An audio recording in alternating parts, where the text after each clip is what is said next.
Mesdames et messieurs, bonjour. Merci de nous rejoindre pour Dimanche en politique avec aujourd'hui Florian Philippot, élu député européen en 2014, conseiller régional. Comment cet eurosceptique se sent-il dans son costume d'eurodéputé? Quel rôle joue-t-il au sein de l'opposition régionale et quels sont ses objectifs pour 2017? Le numéro 2 du FN est notre invité. Bonjour Florian Philippot. Bonjour. Est venu nous rejoindre sur ce plateau Philippe Privé de l'Est républicain. Bonjour. Bonjour Francine. Évidemment, vous, téléspectateurs, vous pouvez réagir et commenter durant cette émission. Le hashtag s'affiche Dimanche en politique Lorraine. Vous avez été élu eurodéputé en 2014. Vous et vos alliés, vous avez créé un groupe, l'Europe des nations et des libertés. Résultat, plus de temps de parole, plus de subventions. Vous êtes, comme les autres députés, payés par l'Europe. Profitez des ressources de l'Europe pour taper sur l'Europe en permanence. Est-ce que c'est pas un peu paradoxal ?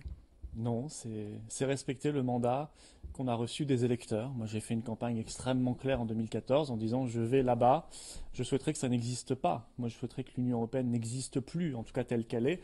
Mais j'y vais parce que ça existe, il faut être pragmatique pour défendre les intérêts de la France, pour récupérer notre souveraineté nationale, qui est quand même l'indépendance des Français, la démocratie. Et c'est exactement ce que nous faisons. Rien dans le projet européen n'a grâce à vos yeux ? Non, il y a eu au départ, je pense qu'au départ, il y avait une idée très saine de coopération entre les nations et c'est vers ce modèle-là qu'il faut de nouveau tendre. Moi, j'ai beaucoup d'admiration pour le traité de l'Élysée, De Gaulle, Adenauer en 63. J'ai beaucoup d'admiration pour ce qu'on a fait avec Arianespace, avec Airbus, c'est-à-dire des projets industriels intéressants, les déplacements des jeunes qui vont faire des études à l'étranger, tout ça c'est très très bien. Sauf qu'aujourd'hui, on n'en est plus du tout là. Aujourd'hui, c'est vraiment une petite poignée de technocrates pas élus à Bruxelles, sous l'influence de lobbies bancaires, de lobbies financiers, de multinationales, qui décident pour l'avenir de centaines de millions de personnes et qui décident contre la démocratie. Mais concrètement, quelle est votre implication réelle dans les dossiers européens? Si je prends par exemple les statistiques du Parlement, vous êtes peu présent tout de même, 66% de taux de présence par exemple en plénière. C'est peu par rapport à d'autres députés européens. La moyenne se situe aux alentours de 80%. Ça veut dire que les questions européennes ne vous passionnent pas plus que ça? Premier tiers systématiquement des députés français au Parlement européen. Premier tiers. C'est vérifiable sur Map Ranking qui chaque semaine. C'est une comparaison un peu osée parce qu'on sait globalement que les députés européens français sont peu présents. Vous êtes parmi les moins présents des. Ah non, c'est pas vrai. Non. Je suis présent à chaque session plénière. J'y étais encore il y a peu. On en a une dans 8 jours. Ce sont les taux de présence qui sont communiqués par le Parlement européen. Beaucoup de questions écrites, beaucoup d'amendements, beaucoup de propositions de résolution, beaucoup vraiment d'interventions utiles sur le fond des débats, beaucoup plus que d'autres députés. Je crois qu'on est très très présents. D'ailleurs, les députés. Mélenchon, par exemple, est à 85%. Vous savez que les deux députés français les plus présents, qui ont les meilleurs taux, sont de notre groupe, et sont même du Front National. Et ce sont les députés français les plus présents, notamment Dominique Bildt, Sophie Montel, qui sont d'ailleurs élus de ce Grand Est, qui était sur ma liste. Donc, vous voyez, on est très très actifs. Et c'est vrai qu'on essaie de se battre contre des monstruosités qui sont là-bas. Il y a quand même des projets très très. Le mot Sophie n'est pas Montel, fort, par exemple, a fait des monstruosités. Non. Travaille sur des rapports. On y reviendra, mais pour moi, vous travaillez pas sur. Vous n'avez aucun rapport, par exemple. Sophie Montel, elle travaille sur des dossiers. Elle a des rapports. Vous non, par exemple. Moi, je fais beaucoup de propositions, d'amendements, de résolutions. Si, c'est du travail. C'est beaucoup de travail tout ça. Et je crois que c'est du travail extrêmement utile que d'autres ne font pas et que nous essayons nous de porter pour tenir ce mandat. C'est-à-dire comment se battre face à une commission arrogante, face à des gens qui ont renoncé à la souveraineté nationale, des gens qui écrasent les résultats des référendums ou qui font tout pour qu'il n'y ait pas de référendum dans les pays européens pour défendre la liberté des Français. Face à l'accueil des migrants ou la répartition des migrants, moi j'ai vu les députés de l'UMP républicains voter pour la répartition des migrants dans les communes de France au Parlement européen. Alors qu'ensuite, ils vont faire le tour des plateaux en disant le contraire. Alors qu'au Parlement européen, avec le Parti socialiste, ils ont voté pour. Je vois ce qui se passe avec le traité transatlantique. Le TAFTA. François Hollande roule des mécaniques en nous disant on va bloquer tout ça parce que la France n'est pas d'accord. J'aimerais. Sauf que la France a transféré sa souveraineté commerciale à la Commission européenne. Et donc, M. Juncker lui a répondu, le président de la Commission lui a répondu non, on continue. On continue parce qu'il faut libéraliser l'agriculture, l'industrie, aligner les normes vers les normes américaines, c'est-à-dire les OGM, le bœuf aux hormones, etc. C'est ça que je vois au Parlement européen. Et nous, on essaie de se battre contre ça, contre ces dérives, et pour plus de France, plus de liberté, plus de démocratie. Ceci dit, le Parlement européen, au fil des années, a quand même plus de pouvoir par rapport à la Commission. Ça, vous ne pouvez pas le nier. Il y a quand même un certain nombre de députés qui portent des dossiers, c'est peut-être moins médiatisé, parce que c'est très complexe. Donc, vous ne pouvez pas dire que tout le pouvoir est maintenu dans les mains de la Commission. Il y a quand même des politiques, il y a quand même des conseils des ministres. Est-ce qu'aujourd'hui, ce n'est pas une nécessité qui s'impose de gérer un certain nombre de dossiers au niveau européen ? Non, mais la Commission a l'essentiel des pouvoirs parce qu'elle a le monopole de l'initiative. C'est-à-dire que c'est elle qui décide de quoi vous allez discuter. Donc c'est un pouvoir phénoménal, beaucoup trop important, surtout que je rappelle que ces gens de la Commission ne sont pas élus. Et qu'il y a eu beaucoup de scandales récents. Hein. M. Barroso qui part chez Goldman Sachs, tel commissaire à la concurrence dont on apprend qu'elle gérait quand on parle une société offshore, etc. Vous échappez pas au scandale quand même, parce qu'il y a quand même une enquête judiciaire concernant un certain nombre d'attachés parlementaires de députés européens du Front National. Ah bah écoutez, ça c'était Monsieur Schulz qui était venu avec sa liste la veille des cantonales, je crois, des départementales, pour nous expliquer que nos assistants apparaissaient sur l'organigramme du Front National, qui est un organigramme qui n'est pas un organigramme de salariés ou quoi que ce soit, c'est un organigramme politique. Vous démontrez ? Je crois qu'il s'est pris. Non, mais certains apparaissaient sur l'organigramme. Ils ont le droit d'être militants, ils ont le droit d'avoir une activité politique à côté. C'est même plutôt mieux quand on est assistant parlementaire. Donc Monsieur Schulz s'est pris les pieds dans le tapis. Une enquête a été ouverte quand même par l'OLAF. Oui, forcément. Tous ces gens-là, c'est la même caste, c'est la même petite clique. Donc les copains de M. Schulz, qui est un grand copain de M. Valls et de Mme Taubira, font tout pour aller contre l'opposition démocratique au Parlement européen. Vous avez pas plus de considération pour la justice que François Hollande ? C'est pas la justice, ça, tout ça, l'OLAF, tout ça, c'est pas la justice, c'est le système interne du Parlement européen, et c'est la même petite clique qui essaie de se défendre. Je connais bien le système, et je peux vous dire que c'est un système qui est à bout de souffle, en bout de course, et qui essaie de se maintenir coûte que coûte.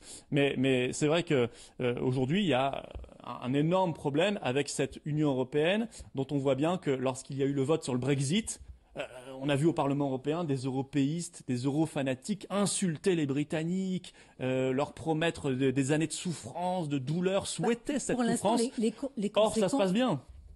Oui et non, parce que la livre a baissé. Aujourd'hui, l'Écosse demande l'indépendance. Elle a peur de perdre de l'argent. Elle a peur de perdre des emplois, puisqu'elle dit clairement qu'elle craint de perdre 80 000 emplois à cause du Brexit. Alors, vous savez, il y a toujours eu des rapports, y compris pendant la campagne référendaire là-bas, donc avant le vote du 23 juin, beaucoup de rapports de banques qui expliquaient que ça sera la catastrophe. Donc, on nous dit toujours, des prévisions disent que ce sera la catastrophe. Ça, c'est des prévisions de banques. Sauf que quand vous regardez la réalité, baisse du chômage. On aimerait avoir la même chose en France. Augmentation de l'investissement, augmentation des exportations et du tourisme, notamment effectivement grâce à la baisse de la livre, qui est une très bonne nouvelle pour l'économie britannique. Le FMI disait que la livre était trop forte. Augmentation de la confiance comme jamais des PMI, des PME, des petites entreprises. Et un souffle de liberté. C'est quand même formidable de vivre dans un pays qui, de nouveau, peut décider souverainement d'interdire ou pas les OGM, d'avoir des frontières nationales ou pas. L'isolation, s'isoler, c'est un souffle de liberté ? Ils ne s'isolent pas du tout. Il y a des dizaines de pays du monde qui sont venus frapper à leur porte dès le lendemain du Brexit en disant on veut négocier avec vous des accords commerciaux. Non, mais s'isoler par rapport à ses voisins, ça va quand même pas être très simple. Moi, je vais vous dire, je pense que les seuls qui s'isolent en ce moment, c'est Mme Merkel, c'est ce système-là qui devient complètement fou, qui veut accueillir des millions de migrants, qui veut imposer l'austérité, un programme très dur économique et social de mort aux pauvres aux Européens. C'est ça, c'est cette zone-là qui sombre dans la sous-croissance, dans le chômage de masse et dans l'isolement. La protection, par exemple, des frontières en Europe, ça avance. Il y a une agence européenne de garde-côtes et de garde-frontières qui a été inaugurée cette semaine, avec à terme entre 1500 garde-côtes et 2500, avec des moyens. Ils auront des radars, des hélicoptères. C'est un geste fort quand même pour sécuriser les frontières. Pour 14 000 kilomètres de frontières extérieures qui dépendent de pays, par exemple, comme la Grèce, qui sont des pays très affaiblis. Aujourd'hui, on voit bien que ça n'est absolument pas suffisant. Moi, je suis très partisan, comme une majorité de Français depuis longtemps, du rétablissement de nos frontières nationales. Ce qui ne veut pas dire une fermeture, ce qui veut dire avoir tout simplement déjà des frontières. Avoir la possibilité de faire du contrôle aux frontières pour filtrer, cibler notamment l'immigration clandestine, les flux de criminalité, les trafics d'armes, justement, etc. ces clandestines, ils ne vont pas passer par les passages officiels. De toute façon, ils passent par où ils peuvent passer. Mais s'il n'y a pas de contrôle, c'est certain qu'ils passeront comme dans du beurre. Au moins, s'il y a des contrôles, je ne dis pas qu'on aura tout le monde, mais au moins, on pourra filtrer une bonne partie et éviter de voir des flux de trafic, des flux qui enrichissent des mafias, des flux de criminalité se déverser sur notre pays sans aucun contrôle possible parce que nous avons remis nos frontières à l'Union européenne qui en a fait n'importe quoi. Vous parliez de certains accords, le CETA, le TAFTA, l'économie de marché qui sera ou non reconnue à la Chine. Pour vous, tous ces échanges commerciaux, ça ne peut pas créer quelque part un peu de richesse ? L'échange commercial, déjà, on le connaît depuis des siècles, et bien sûr que c'est bien, et nous on est favorable à exporter un maximum. Mais moi je regarde les faits. Depuis qu'on nous vend comme une idéologie les accords de libre-échange total et l'euro, la part de la France dans le monde en matière de part de marché, d'exportation n'a cessé de baisser. C'était un peu plus de 6% il y a plus de 10 ans, aujourd'hui c'est 3% de part de marché dans le monde. Alors je me dis que ça n'est pas la bonne solution, et qu'au contraire ça détruit de l'emploi. On parle quand même vous parlez du CETA, le traité avec le Canada, Union Européenne-Canada. Il doit être signé normalement le 27 octobre. J'espère qu'entre-temps, la Wallonie résistera, puisque notre dernier espoir vient de la Wallonie, qui pour l'instant... Oui, qui pourrait bloquer justement cet accord. Qui refuse ce traité. C'est un traité, il faut quand même le savoir, qui mettrait en place des tribunaux privés, donc au bénéfice des multinationales, qui mettrait en place l'alignement, comme le traité transatlantique avec les États-Unis, qui mettrait en place l'alignement vers le bas des normes sanitaires, des normes de sécurité alimentaire, qui ouvrirait grand les marchés. Si on tirait par exemple les normes vers le haut, vous seriez d'accord? Oui, mais ce n'est jamais ce qui se passe. Ça n'est jamais ce qui se passe. Non, mais les négociations, c'est forcément un compromis, les négociations. Ah non, mais là, le compromis, c'est un compromis américain, c'est-à-dire, ou canadien, ou nord-américain en tout cas. C'est-à-dire qu'on tire tout vers le bas. Donc on va avoir du bœuf aux hormones, du poulet lavé à l'eau de javel, etc. Moi, je ne veux pas de ça dans nos assiettes. Voilà, c'est tout. Et si les consommateurs ont le choix, d'après vous, ils vont choisir pas forcément les meilleurs produits? Ils n'auront plus forcément le choix, parce qu'il y aura une pression terrible sur les exploitations agricoles françaises, qui sont déjà soumises à une crise agricole terrible. Donc elles vont disparaître, et on n'aura plus à terme que ces produits-là bas de gamme et de mauvaise qualité pour la santé. Non, c'est un vrai sujet, et je pense qu'on devrait récupérer notre souveraineté, parce que ce n'est pas normal que ce soit une commission européenne qui décide pour nous. Mais aujourd'hui, est-ce que c'est encore franchement défendable, rationnellement défendable, de dire on va mettre des barbelés partout, on va s'isoler, on va revenir à la souveraineté gauloise, on va résister à l'envahisseur? Est-ce que c'est franchement pas une vision apocalyptique qui est vraiment caricatural? Monsieur Rivet, que vous manquez de sens de la mesure, parce que vous ne m'avez pas entendu dire cela, et vous savez très bien, vous êtes plus intelligent que ça pour savoir que je dis simplement, on doit pouvoir avoir des filtres et des frontières comme 95% des pays du monde, et notre souveraineté nationale. Vous savez que la souveraineté nationale, c'est une exigence de notre Constitution. Il est écrit que normalement les partis politiques doivent défendre la souveraineté nationale. C'est écrit dans la Constitution française de la Ve République, ça n'est pas respecté par les autres partis. Le Front National, lui, respecte cet aspect-là. La souveraineté, c'est l'autre nom de la démocratie. Parce que si vous votez pour rien, si vous votez pour des gens qui n'ont pas le pouvoir, pour des pantins, comme on le fait depuis des années, alors il n'y a plus de démocratie. Vous participez au système quand même, parce que vous présentez, là. Donc vous faites partie des pantins. Évidemment qu'on se présente, mais on se présente pour changer radicalement les choses, avec des objectifs clairement affichés. Enfin, il reste le statut de l'économie de marché de la Chine. Il faut le refuser, parce que déjà on se plaint de perte d'emploi dans la sidérurgie, dans l'industrie française, la désindustrialisation. Et vous ne croyez pas qu'il va y avoir des représailles de la part des Chinois ? Notamment dans notre région, la désindustrialisation est massive, et il est évident que si on accorde ce statut à la Chine, eh bien on sera soumis à une concurrence déloyale absolument intenable. Alors, vous avez été élu au conseil régional. Vous êtes président du groupe Les Patriotes Front National de la région Grand Est. Avec 46 élus sur 169, votre groupe est la première force d'opposition. Comment vous jugez les premières actions du président Richert ? On est même la seule force d'opposition en réalité, puisque le Parti socialiste et la majorité de M. Richert votent tout. Dans 99% des cas, ils votent les choses ensemble. Donc on est la seule vraie opposition. Ils ont 19 conseillers régionaux quand même. Oui, ils en ont 19, mais ils votent tout ensemble. Et d'ailleurs, ils ne voulaient pas être candidats. Vous vous souvenez de tout ce tintouin où ils avaient essayé de se retirer au bénéfice de M. Richert. Bon. Mais vous avez, il y a eu un peu le plafond de verre quand même. Vous étiez en tête au premier tour. Vous n'avez pas été capable de rassembler au deuxième pour vous faire élire. Bon, on a fait un score qui était historique. Et on avait face à nous tout le système, toute la caste. Les Français ont bien vu qu'il y avait un système qui se défendait. Dans votre rhétorique, c'est quand même assez surprenant. Vous attaquez le système, mais vous y participez largement. Vous faites partie de ceux qu'on appelle les cumulards. Vous êtes député européen, vous êtes conseiller régional, vous êtes d'ailleurs peu présent à la région. On ne vous voit pas forcément pour le budget.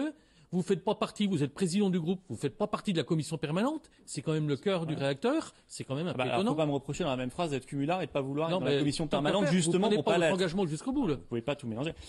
Justement, je n'ai pas souhaité être dans la commission permanente. D'abord pour faire émerger d'autres têtes. Il y a beaucoup de jeunes dans mon groupe. Je crois qu'il y a 5 élus même sur 46 qui sont nés en 92. Vous voyez. Donc c'est la place aux jeunes. Et moi je souhaite qu'on les mette un peu en avant parce que moi on me connaît, c'est bien, mais je suis le président du groupe. Mais il faut aussi donner la place aux jeunes. Et puis justement, j'évite cet aspect de cumul.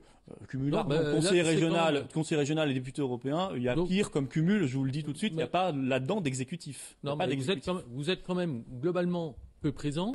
Quand vous êtes présent, vous avez choisi une stratégie qui peut paraître surprenante, parce que vous êtes le principal groupe. on pouvait s'attendre à ce que le principal groupe d'opposition soit une force certes critique, c'est son rôle, mais aussi constructive. Vous êtes plutôt, au niveau du groupe, dans la stratégie de harcèlement, régulièrement. Quand je vous observe, je suis toutes les commissions permanentes et toutes les sessions, et vous êtes dans le harcèlement permanent. Comment Philippe Richert dit, quand il y a une entente entre présidents de groupe auquel vous participez, ces réunions où vous envoyez un de vos bras droits, il y a un certain nombre de décisions qui sont prises que vous ne respectez pas après. Ça, c'est la version Philippe Richert. Vous allez peut-être répondre aussi là-dessus. Oui, non, mais Philippe Richert, il se présente comme le centriste, humaniste, etc. Je vois qu'il peut plus faire un meeting UMP sans être copieusement hué, d'ailleurs. Il faudrait peut-être qu'il se pose des questions personnelles, parce que c'est vrai qu'il a abandonné l'Alsace. Nous souhaitons le retour des vraies régions moins lourdes, en matière d'effectifs et de nombre d'élus, bien évidemment, parce qu'il faudra alléger tout cela. Mais en tout cas, géographiquement, il faut que ça colle aux vraies régions qui sont l'Alsace, la Lorraine et la Champagne-Ardenne. Et lui, il se fait copieusement huer. Sur le reste, non, nous, on est très constructifs. On a proposé la promotion de la langue française. Ils ont refusé. Ils nous ont dit, on est d'accord, mais ça vient de vous, donc on refuse. Ça n'est pas notre manière de faire. Nous, quand il y a une bonne idée, on vote pour. Eux, quand ils estiment qu'il y a une bonne idée chez nous, ils votent contre par principe. Vous avez voté, par exemple, pour quelle bonne idée, par exemple? On a défendu la défense du droit local. Ils ont voté contre. On a défendu donc la langue française. On a demandé à être présent on est élu comme les autres, on a demandé à être présent dans les conseils d'administration des lycées. Ils ont refusé, ce qui est une marque de sectarisme terrible. On veut mettre des clauses sociales et environnementales dans les marchés publics. Vous avez voté pour quoi? Quand est-ce que vous avez exprimé favorablement une proposition suggérée par Philippe Richert? Mais quand il y a quelque chose qui, par exemple... Non, mais vous n'avez pas d'exemple comme ça qui vous vient à l'esprit? On s'est abstenu sur le pacte ruralité, parce qu'on estime que c'est du saupoudrage, mais sur le principe, c'était pas mauvais. Mais malheureusement, c'était 20 millions saupoudrés, donc c'était vraiment pas grand-chose par commune, je veux dire. C'est une amorce, là. Non, on pourrait trouver, j'ai pas tout en tête, mais on peut trouver quelques votes où nous avons voté favorablement, quand on estime que ça va dans le bon sens. Ou des subventions, bien sûr. Par exemple, assez régulièrement, on peut voter pour des subventions, pour des entreprises, quand il y a des projets qui nous intéressent, on vote pour, parce qu'on estime que c'est utile. Il y a des choses qui surprennent quand même, Florian Philippot, quand un membre de votre groupe insulte une vice-présidente, parce qu'on peut appeler ça une insulte, il n'y a pas eu d'excuses publiques, et il n'y a pas eu de réaction, d'indignation, ni d'excuses de la part du président de groupe. Est-ce que pour vous, le débat politique passe forcément par l'insulte ou par des excès de langage? Parce qu'elle n'a pas insulté il n'a pas insulté Madame Debat. Ah bon, donc ça vous participe. Il parlait du parti politique. On a le droit encore de qualifier un parti politique. Non, il n'a pas parlé du parti politique. Il a employé une expression. Mais je vois que ça vous indigne. Par contre, oui, c'est quand même un peu surprenant en termes de niveau de débat. Oui. Par contre, quand nous proposons, vous, ça vous indigne pas? Non, parce qu'il n'a jamais parlé de Madame Debord. Si. Nommément. Oui, mais vous direz cela. Non, mais là-dessus, sur le point précis, puisque vous êtes objectif, parce que vous saurez que non. Vous avez quand même un côté donneur de leçons, donc là-dessus, quand on vous met sur un point précis, vous réagissez pas, vous n'avez pas de... Moi, j'ai dit clairement, pas d'attaque nominale. On en est victime aussi, mais ça, la presse locale a plus de mal à le relever, parce que c'est vrai que M. Richert bénéficie d'un traitement assez favorable. Mais c'est vrai que ça, vous êtes en train de faire votre Trump. Mais c'est vrai que là-dessus, je pense que ça ne trompe personne. Là. Monsieur Rivet, quand nous proposons de savoir qui sont les fichés S, enseignants ou en tout cas plutôt personnel, les enseignants dépendent de l'éducation nationale, mais le personnel qui dépend des régions dans les lycées, et qu'on aimerait bien savoir s'il y a des fichiers S radicalisés, dangereux dans les lycées, et qu'une élue UMP intervient en disant c'est le retour de l'étoile jaune. C'est pas une insulte, ça? Je vous ai pas vu dénoncer cela, je vous ai pas vu monter au créneau, aller voir Monsieur Richert en disant est-ce que vous condamnez? Vous auriez dû le faire. Parce que c'est une insulte extrêmement grave, et nous avons réagi. Et le pire de tout, c'est que 3 mois après, Monsieur Richert, il s'était indigné comme le Parti Socialiste contre notre proposition qui est de bon sens, de savoir s'il y a des fichiers S dans les lycées. Il l'a reprise à son compte 3 mois plus tard, ce qui prouve que ce monsieur est quand même une girouette. D'ailleurs, je crois qu'il a annoncé son soutien à Nicolas Sarkozy dans les primaires, alors que les propos étaient très acerbes entre Nicolas Sarkozy et Philippe Richert il y a quelques mois. Tous ces gens-là n'ont pas de colonne vertébrale, pas de conviction, et ça, c'est un vrai problème. Il y a un autre souci dans la gestion régionale, c'est le tropisme alsacien. Et là, j'ai des chiffres très précis. Je veux dire, sur tous les crédits, alors il y en a 20% pour le Grand Est en général, mais pour tout ce qui est fléché vers une ancienne région précisément, il y a 43% vers l'Alsace, et seulement 23% vers la Lorraine, et seulement 13% vers la Champagne-Ardenne. C'est de l'anti-redistribution. parce que l'Alsace est déjà un peu plus riche que les autres régions, et là on lui donne encore plus par la région. Ça, c'est le tropisme alsacien de M. Richert contre la Lorraine, contre la Champagne-Ardenne. Je pense que c'est un effet très pervers de cette gestion et un effet très pervers de cette fusion des régions qu'on avait dénoncée. Alors dites-moi, il y a encore beaucoup de questions qu'on voulait aborder. Vous parliez tout à l'heure justement des primaires. Quel est le meilleur candidat pour le FN selon vous pour 2017 ? Face à vous, quel est le meilleur adversaire ? Quel est celui duquel vous vous sentez le plus proche ? Le plus proche, vraiment aucun. J'ai regardé si on peut appeler ça un débat, j'ai regardé le débat l'autre soir. Je n'ai rien retrouvé. J'ai vu un petit débat. Vous pourriez faire alliance, par exemple, avec Jean-Frédéric Poisson ? Non, parce il reste, sur certains points, il est un peu plus intéressant que les autres, mais il reste très européiste. Il vous a tendu la main l'autre jour. Il a dit qu'il fallait briser le cordon sanitaire entre le FN et les Républicains. Mais en réalité, il n'y a pas de cordon sanitaire dans la tête de quelques élites, mais pour le peuple, il n'y a pas de cordon sanitaire. Et pour vous non plus ? Moi, ce qui m'avait beaucoup dérangé chez M. Poisson, il est très favorable au burkini. Florian Philippot. Moi, je suis contre le burkini et je suis pour l'interdiction des signes religieux ostensibles dans l'espace public. Il n'y a pas de cordon sanitaire entre le FN et les Républicains, pour vous non plus ? Il y a surtout une grosse divergence idéologique qui fait qu'un accord n'aurait aucun sens. Ils sont européistes, communautaristes. Sarkozy a fait plus d'immigration que Jospin. Ils sont ultra-libéraux et leur programme économique et social qu'on a encore entendu l'autre soir est ravageur pour les retraités, ravageur pour les chômeurs, les travailleurs. Et c'est un programme très très dur, très très violent qui va affaiblir d'ailleurs la croissance. Vous êtes diplômé d'HEC, mais juste sur un point, moi je crois que si vous voulez, dans cette primaire, on voit bien qu'il n'y a pas de débat de fond, pas de débat d'idées. Il y a surtout une guerre de clans, une guerre de petits chefs, et ça, c'est pas très intéressant. Dans cette primaire, il y avait Bruno Le Maire. Qu'est-ce que vous pensez de sa proposition de supprimer l'ENA ? Vous êtes diplômé d'HEC, vous êtes énarque. C'est une bonne ou une mauvaise idée ? Non, je pense qu'il faut profondément réformer l'ENA, comme d'ailleurs profondément réformer beaucoup de grandes écoles qui assurent trop de reproduction sociale. Alors moi, je suis pas dans la reproduction sociale. Je suis, moi, fils d'instituteur de l'école publique. Mais c'est vrai qu'il y a beaucoup d'enfants de la haute bourgeoisie, comme Monsieur le maire, et je pense que ça n'est pas sain. Il y en a en proportion plus qu'il y a 20 ou 30 ans ou 40 ans. Donc il faudrait revoir la sélection et faire en sorte que l'enseignement soit plus utile pour les futurs gestionnaires de l'État. Maintenant, je ne vois pas pourquoi, et je pense que c'est un petit peu démago, je ne vois pas pourquoi, alors qu'il y a des écoles de hauts cadres, de hauts dirigeants pour les entreprises, ce qui est normal, pour l'administration locale, ce qui est normal, avec l'INET, ou pour d'autres domaines. Il y a des écoles, à chaque fois qui forment les hauts managers, les hauts dirigeants. Je ne vois pas pourquoi l'État serait la seule structure qui ne formerait pas ces hauts cadres et ces hauts dirigeants. Ça n'a pas beaucoup de sens et c'est surtout contre-productif. Si on a créé justement cette école après la Seconde Guerre mondiale, c'était pour que l'État se dote d'une structure de hauts dirigeants. Nadine Morano s'est opposée cette semaine à la trésorerie à Toul au paiement d'amende par un homme d'affaires algérien pour le port du niqab. Vous la soutenez dans cette démarche ? Oui, je la soutiens, oui, bien sûr. Je la soutiens parce que, d'ailleurs, j'étais assez choqué de voir que les ordres du préfet et donc du ministre de l'Intérieur, M. Cazeneuve, étaient d'intervenir contre elle et non pas contre M. Nekaz, c'est ça, Rachid Nekaz, l'homme d'affaires milliardaire algérien qui paye les amendes du niqab. Non, mais moi, il a dit, il était franco-algérien, il a renoncé à la nationalité française en 2013. Mais là, il est venu payer une amende, c'est tout à fait légal. Et il a dit à l'époque, je suis extrêmement fier de renoncer à la nationalité française. Donc moi, je dis, la France devrait être extrêmement fière de l'expulser du territoire national. Parce que je ne vois pas pourquoi la France s'embête à conserver sur son sol quelqu'un qui vient payer les amendes d'actes interdits par la loi, c'est-à-dire le port du niqab, du voile intégral. Et je pense que c'est un trouble à l'ordre public et que la France devrait interdire de territoire national Monsieur Rachid Nekaz, qui n'a plus rien à faire en France et qui lui-même dit « Je suis très fier de ne pas être français ». C'est son droit, mais nous, on devrait être très fiers de l'expulser. Pour interdire le paiement des amendes par des tiers a été voté par le Sénat. C'est une bonne mesure.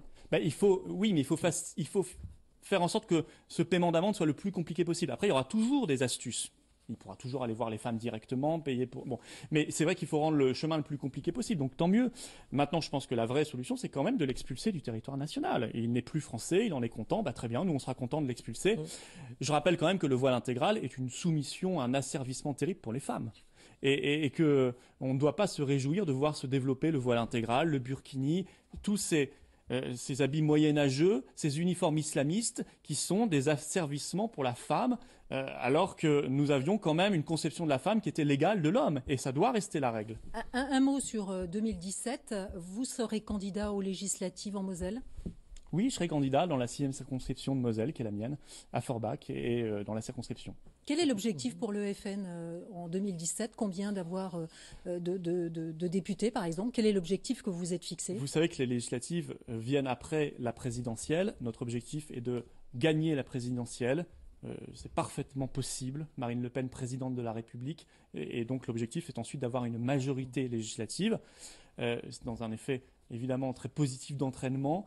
Je crois que c'est tout à fait souhaitable pour la France. On ne va pas repartir avec le président d'hier, le Premier ministre d'avant-hier ou des gens qui ont été... Vous voulez être son Premier ministre, par exemple, à Marine Le Pen? C'est ça aussi votre objectif? Ah, mais moi, je souhaite être le plus utile possible et c'est à la présidente de la République d'en décider. Le président de la République actuel, encore en poste, encore pour quelques mois, vient en Lorraine demain. Respecter son engagement puisqu'il a promis de revenir tous les ans. Il vient inaugurer un centre de recherche publique. Cette création de recherche publique autour de l'acier, ça vous paraît une bonne idée ou Il l'inaugure tous les ans en fait. Parce que moi j'ai déjà participé à une inauguration avec lui du même centre, au même endroit. Ça pose la première pierre. Oui voilà, c'est ça. Donc il vient pour annoncer l'inauguration, il revient un an plus tard pour mettre la première pierre. Peut-être qu'il sera plus élu, mais il serait revenu l'an prochain pour mettre la deuxième pierre. Mais sur le centre lui-même, ça vous paraît une bonne idée d'avoir fait ce centre ou pas? Si ça crée quelques emplois, tant mieux. Mais on sait bien que c'est pas du tout à la hauteur de la destruction de l'industrie française et de la trahison de Gandrange puis de Florange. Il aurait fallu nationaliser au moins temporairement ce site qui était rentable. C'est ce que nous proposions. Et l'État stratège que nous demandons, que nous souhaitons de nos voeux, pourra se redévelopper. Mais ça nous pose la question de l'Europe. On ne peut pas se développer si on est soumis à un dumping social, environnemental absolument intenable. Voilà, messieurs, on arrive au terme de cette émission. Merci d'y avoir participé. Merci Philippe Privé, merci Florian Philippot. Dimanche en politique, ça continue sur France 3 avec Francis Letellier. Il reçoit Stéphane